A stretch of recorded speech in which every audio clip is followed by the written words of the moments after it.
Hey everybody, I'm Molly and welcome to the video.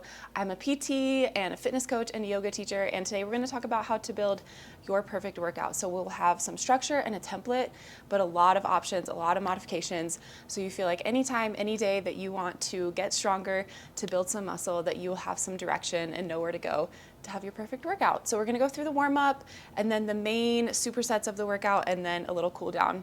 Grab some equipment, grab a couple dumbbells or kettlebells. If you have a bench and a rack, great. If you have a cable of some sort, great. If not, you can use bands for sure. So grab whatever you have, gather it, and then we'll get started. All right, so for your perfect warm-up, we can use the acronym RAMP. R-A-M-P stands for Raise, Activate, Mobilize, and Potentiate. So for raise, you can walk on the treadmill, you can elevate your heart rate and your body temperature. You could also foam roll for a few minutes, just getting your blood flowing.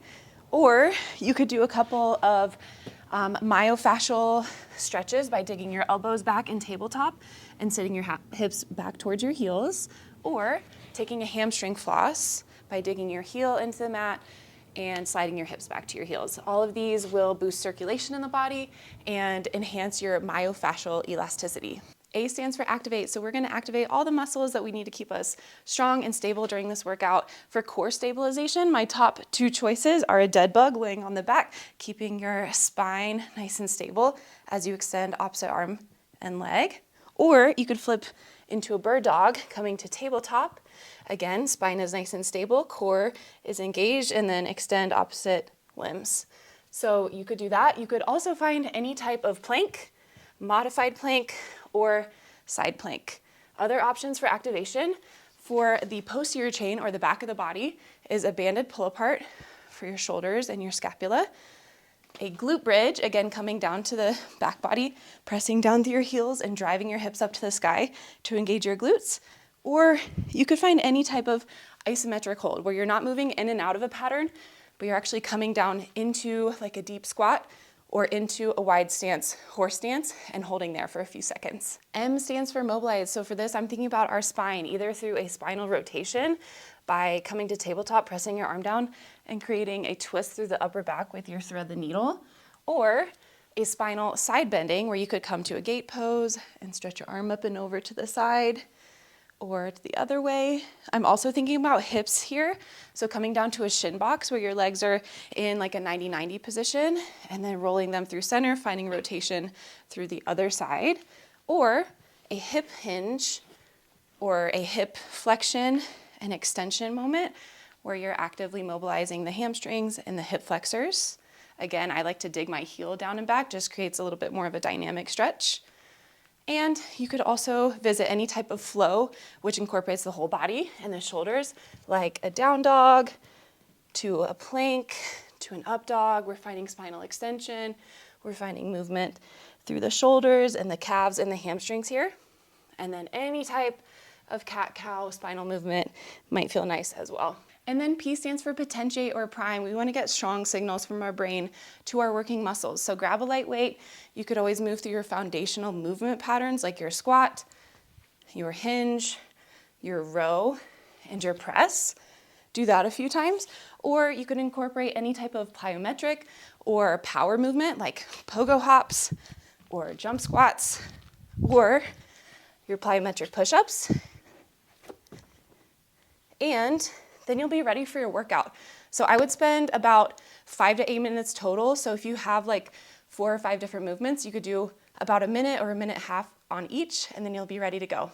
All right, so now we're moving on to the main section of our workout, and I love to use supersets. This is a full body strength and muscle building session, and I'm a busy working mom. I don't have time for an hour in the gym every day.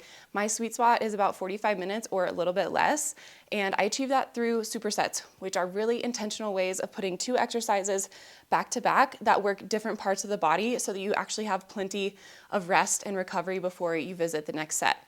So for your template, or if you want to revisit this often, I recommend doing a lower body squat or lunge movement supersetted with an upper body pulling movement. And we'll talk about a lot of options. And then our second superset will be a lower body hinge, like a deadlift or a hip thrust, something that is a little bit more hip dominant and less knee flexion. And then you can pair that with your upper body push or press overhead. So something working the chest, the triceps, the shoulders. And then your third superset, a great way to do this is to do an accessory movement and a core movement. So an accessory movement is any type of body part or movement pattern that you feel like you're lagging on, that you want to build up more, or that just sounds fun, a body part that you enjoy working on. And then pair that with your core movement of choice. So that gives such a comprehensive, full body, great workout that is going to be effective, time effective. It's going to be really balanced for your body, so you aren't working one area more than the other, and this will help reduce risk of injury or compensation through the body. So let's talk. We're going to walk through the workout now. I'm going to give you my example of what I'm doing today, but I will also give you a ton of other options as well. All right, let's talk a little bit more about the structure of our workout, our reps, sets, and rest intervals. So if you are wanting to work on building absolute strength, then you would stay in a lower repetition range. So anywhere between 1 and 5 or 6 reps. If you are doing the strength building workout, then you're gonna wanna rest for 2 to 3 minutes between each of those sets. Now, I'm gonna take a different approach today. I'm gonna assume that we want to build strength and muscle, but in a more sustainable way, just longevity, just want to feel good and look good and move well in your body. So we're going to use rep schemes of maybe 6 to 12 or 15. So this will still be great for building some strength and building some muscle more so in these foundational movement patterns. So I like to do between 3 to 5 sets, and I like to find a weight that is challenging, and I'll work really hard with it until I have about 2 reps left in the tank. So as soon as my form starts to break down to the point where I feel like I'm really compensating elsewhere in my body and I can maybe push out 2 more reps or so, that's when I'll cut it quits. I don't want to work till failure for the most part unless I'm really training for strength. So with these more hypertrophy or muscle building biased or focused workouts, try to do 6 to 15 reps. Find a weight that challenges you, that you're pushing, that you have to strain a little bit, like your face is tensing, or maybe you have to build a lot of pressure to get through the last couple reps, and then pause before you go to failure. So 3 to 5 sets. I like to do a warm-up set or 2, and then a couple working sets where I'm at that challenging weight. Okay, so my first exercise for my lower body squat or lunge is a goblet squat, and I want to help myself by elevating my heels. This will target my quads more and help me keep my trunk more upright. So grab a weight that feels challenging for you. You can place it onto a bench halfway to get it up easier, or if you want, you can clean it. And then we're going to go into our squat pattern. So I'm going to do 3 to 5 sets of this back to back with my upper body pull exercise. So for this, I'm going nice and slow on the way down, maybe pausing for a second. And I'm going to do about 10 to 12 reps. I might go a little bit heavier on my next set. I did 1 warm-up set before this. Since I'm talking, I'm going to cut it short. So we would do this 10 to 12 reps, and then you're going to rest for about 45 to 60 seconds. After that rest, find your upper body pull movement. So for me, I'm going to do a cable face pull. I did do a warm-up set already of banded face pulls, and if you just have a band, that is great. You're going to bring your elbows back, squeeze your shoulder blades on the back body. This is a nice warm-up. For the cable face pull, you're able to challenge your weight a little more. I don't have an adjustable cable, so my cable's at the top or bottom. If you have one, you can also put it at chest height and pull straight back. So I like to do a little bit higher rep scheme for this, 12 to 15 reps. So you've rested 45 seconds to a minute, and then we're working a completely opposite part of the body. So this is a nice choice to do back to back. So get to your 12 to 15 reps. And then I wanted to talk about some other movement options. So if you don't want to do the goblet squat, you can always do a barbell back squat, a barbell front squat. You could do any type of lunge, so a reverse lunge, holding onto something. You could do a Bulgarian split squat. Okay, you could do a lateral lunge where you're going to the side, working in the frontal plane. This is really good for hip health and injury prevention, but something where you are flexing at your hips and at your knees as well, okay? And then for your upper body pull movement, this is a horizontal pull, meaning it's more of a rowing pattern. So you could do cable face pulls. You could always do a bent over row, one arm at a time. You could just do a banded row or a cable row where your tension is coming in front of you and you're pulling your elbows back.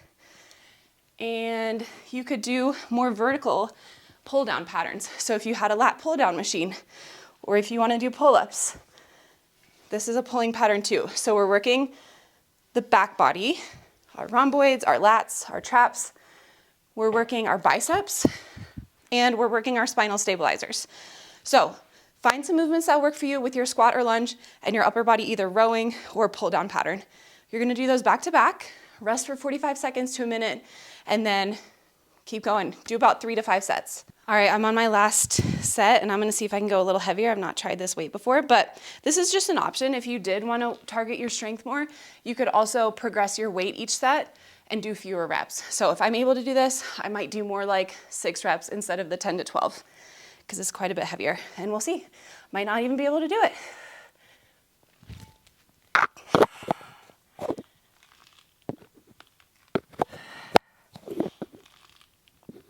But that just goes to show there's so many movement patterns you can choose, so many exercises, and then you adjust your reps and sets based on the weights you have, the tension you're building in your muscles, and how challenging it feels.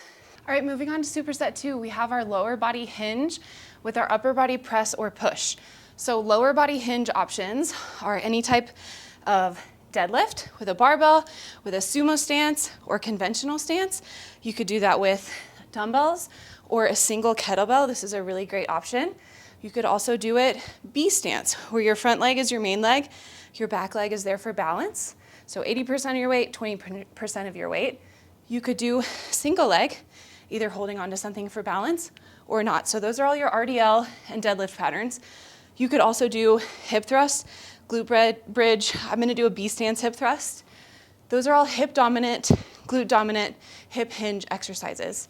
So a little bit less knee flexion as compared to your squat or your lunge. And then our upper body press can be a horizontal press where you're doing a bench press or a cable fly, push up, a dip, something where you're working your pecs, the front of your shoulders, and your triceps.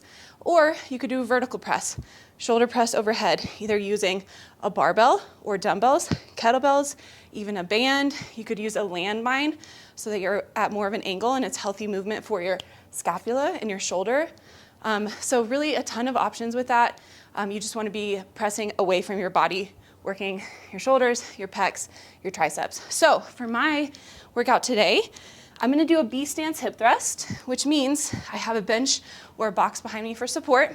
I have a heavy weight on my hips. You can always pad it if needed. And then I'm gonna lower down. Now, my main leg is my right leg. This is doing most of the weight. And then I put my left foot, my heel out for balance. So then I'm driving my hips up, maybe pausing for a second at the top, and then lowering back down. It's a great idea to incorporate single leg work into your days to help prevent compensations, to create symmetry in the body, and reduce risk of injury. So ideally, I would have a little bit heavier weight, and I want to do about 8 reps of this on each leg. Now, since I don't have quite as heavy a weight as I would like, I'm going to pause at the top, and I'm going to control my eccentric lowering on the way down. That's called a tempo rep. So a couple ways to make things harder is to pause, to slow the rep down, or to do like a pulse at the top or a 1 1/4 rep, just depending on what you have. So after my hip thrust, I'm gonna rest for 45 to 60 seconds. By the way, do a warm-up set first and then go to your heavy weight. And then I'm gonna superset that with my upper body press, which today is going to be an incline dumbbell bench press. So I'm gonna bring my bench up to an incline. I've already done my warm-up set, so I'm feeling prepped. This is my working set, so this is my challenging weight. Grab it in both hands, lay back. And for my grip, I prefer to rotate. Everyone's different. In general, I just like a neutral grip just for my wrist, but do what works for you. So lay back and then press overhead, extending your elbows. Lower back down with control. So this is where you could do your push-up, your dip, your flat bench. You could use a barbell, dumbbells, kettlebell. You could do a shoulder press overhead. Lots of options within this template. And since this is a little heavier, probably shoot for 8 to 10 reps, leaving 1 to 2 reps in the tank. So you're gonna do this for 3 to 5 sets, back and forth, resting about a minute in between each. And then I'll see you on the last superset.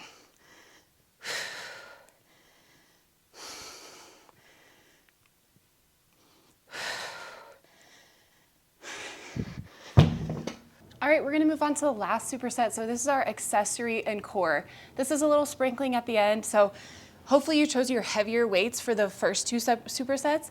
And then this is more of like building that muscle pump or just doing any movements that feel fun for you. I tend to choose a hamstring curl because I wanna build up my hamstrings a little bit since I'm glute and quad dominant. Or you might choose to work your arms. You could do your bicep curls or your lateral raises. You could do your tricep push downs. You could do some targeted glute work with a band like this, or doing some side plank leg lifts, whatever you feel like is a body part that you would like to build up in muscle. And we're gonna do 2 to 3 sets of, let's say, 12 to 15 reps. So kind of working towards that lighter weight, getting the muscle pump, kind of fatigued. Now for me today, I'm going to choose a kettlebell movement because I enjoy them, and it's gonna be kind of a hinge movement. So I'm gonna do a kettlebell clean to a reverse lunge because that's just what I wanna do today. It's working my hamstrings a little bit more, working on my balance. I'm still navigating my way through some injury and some pain. So for me, incorporating a little bit more of single work so I can feel nice and even in my body is gonna be great. And I just think kettlebells are super enjoyable. So we'll do about 2 or 3 sets of that. And then your core movement. This could be a plank.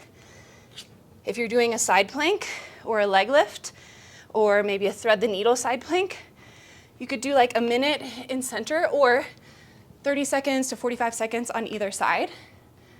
You could choose to do a stir the pot, which is really dynamic and requires a lot of stabilization. You could do a Palloff press where you have a band or tension in front of you or from the side and you're pressing out in front of you, keeping your core nice and stable.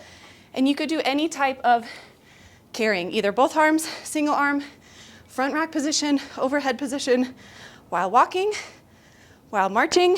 The options are endless. Today, I'm gonna do a Turkish get-up. I'm not gonna walk through step by step what that movement is, but you can watch my first round if you'd like. And then you can pick which core movement you'd like to do today.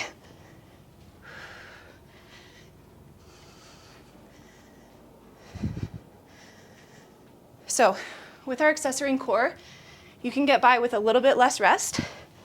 So maybe if you want to do 30 to 45 seconds of rest between your exercises and between your sets, that would work great. And then I'm just doing 2 reps of my Turkish get-up on each side. So I'm gonna finish up with my other side.